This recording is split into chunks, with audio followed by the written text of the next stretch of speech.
even the most simple statements that you might think are just brute facts, brute objective facts, are not. Something like, for example, the statement, lemons are yellow. First of all, I'll ask you, is that a scientific fact? Is that an objective scientific fact? Some lemons. Many people would say yes, it is. That were yellow. We can prove it. Science. With science. Sometimes they're really, green. though? You're going to claim that's an objective scientific fact? Can you see how problematic this is? Absolutely. This idea of lemons are yellow. Yeah. This is not a fact you find in the world. You don't go out with a measuring stick and find the truth that lemons are yellow. We don't have a clear definition of First what of a all, lemon what is. is meant by a lemon? We don't have a clear definition of what yellow is. Is yellow? Do you get yellow from the lemon, from the light particles falling off of the lemon, or do you get yellow from the eye, the source of the eye? Like where do you consider where yellow is? What is a lemon? At what stage of the lemon is? It's very, very. I'm sure he's gonna break it down here. And what is meant by yellow? Yeah. These are not simple notions. These are complex notions that are intertwined with language, and language is intertwined with metaphysics very deeply. So the notion of a lemon, what counts as a lemon?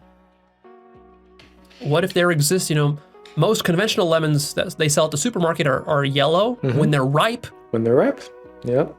But before they're ripe, they're green. Super green. So does that count? So you have to exclude that. You have to say, no, what I really meant to say is that ripe lemons are yellow. Ripe lemons, most ripe lemons that I have seen are yellow when shined with pure white light, not even pure white light, but close enough to pure white light. And I see it with my eye, which is not obstructed by any other, you can get super specific. And even that would still be too complicated. It would be, have so many different concepts that can be deconstructed. Not the little green ones. Not the little green ones, yellow ones, the big ones. But see, you have to qualify these statements. This is a deeply subjective, relativistic human enterprise. This is not objective fact. And then what happens when there are different species of lemons? What if there's a species of lemon that's genetically engineered in the future that's going to be blue? Subspecies. Is that's going to invalidate your claim? Varietal? What do you call these things? I don't know. Same species. And then what even counts as a lemon? Is there even such a thing as a lemon? I mean...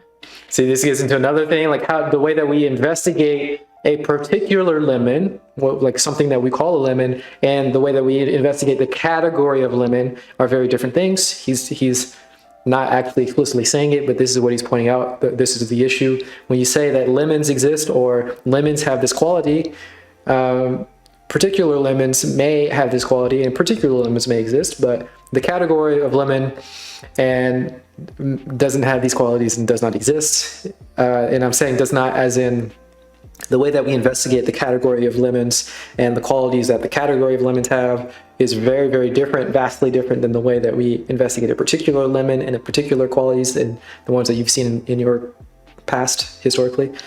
And we need to point that out, that the way that we do that is very different. So can you even say a lemon exists? Like a particular lemon exists? Sure. Can you say that the category of lemon exists? Can you say that this, like what a lemon is, separate from a particular one? The way that you do that is very different than the way that you do that with a particular one. Conventionally speaking, we know what lemons are, but ultimately there's no such thing as lemons. Nope. There are individual lemons. Yep. So we've created this abstract category called lemon, but really there are millions and billions of specific lemons, and these lemons are always changing. Science itself tells us that these lemons are evolving. That means no two lemons have the same DNA. Of course. They're always evolving. There's mutations in the DNA and so forth. They're similar enough to breed.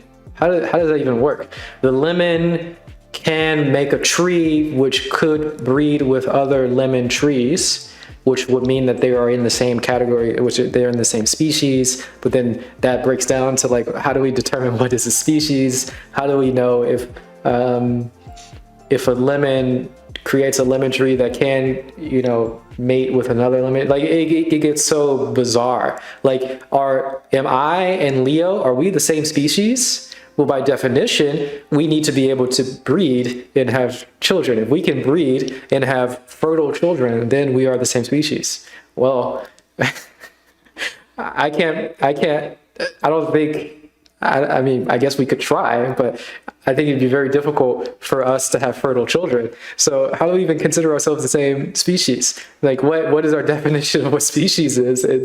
Am I and Leo, are we the same species? I don't know. Based on the typical definition, I don't think so. And I haven't tested it. I guess we could try. Leo, but it gets very difficult. It gets very tricky. It gets very hard to figure out these categories. I didn't mean it in that way. New species can be, born at any time. Yes. And then what counts as yellow? What range? Is a lemon really yellow? Are all parts of it yellow? What about the little dots there? They're kind of more brown and black. And how do we even consider, like, so many people think that color is the visual spectrum, right? Color is the visual spectrum. Color is just a wavelength, bro. Like, totally, right? And I'm like, dude, look at a rainbow, which is representative of all the visual spectrum. It doesn't have all the colors. So clearly color isn't just visual, like it isn't just the wavelength of a light. There's so much more to go along with it. And then how do you categorize these wavelengths of light? How do you determine that this spectrum is considered yellow? And you get the picture. It gets very, very complicated. And then farther onto what he's saying, particularly when you shine a pure white light onto a typical lemon that is from a supermarket and ripe, parts of it will reflect back into your eye and will be yellow, but other parts will be black, other parts will be green, other parts will be brown. So is the lemon yellow in this particular condition, or is it yellow and brown and green and tricky. And then there are different shades of yellow. Like, so what counts as yellow? At what point is it green rather than yellow? Or more of a kind of a brownish color? Yeah, chartreuse. Where do we get the chartreuse? You see, this is all extremely subjective. Or green or yellow or lime green. So the idea that lemons are yellow is some objective fact, no. I mean, it's a gross abstraction. Gross abstraction. Gross. How about the statement, the earth is round? Earth is round. You might say, well, it's pretty round. But is it though? It's got a lot of topography. What counts as the earth? Ooh. I mean, like, if you actually look at the mountain ranges of the earth, I mean, assuming you buy the idea that the earth is not flat, let's just take that one for granted. But assuming you buy the idea that the earth is spherical, but when you actually zoom into the mountain ranges, I mean, they're not round. They're not round at all. Yeah. So we just go back out to the atmosphere. So what does it mean to say the earth is round? Like, how far do you have to zoom out? If you're zoomed in enough, the earth doesn't look round. When you're on the earth, it doesn't look round at all. To say the earth is round when you're standing on it is rather absurd. You have to zoom out.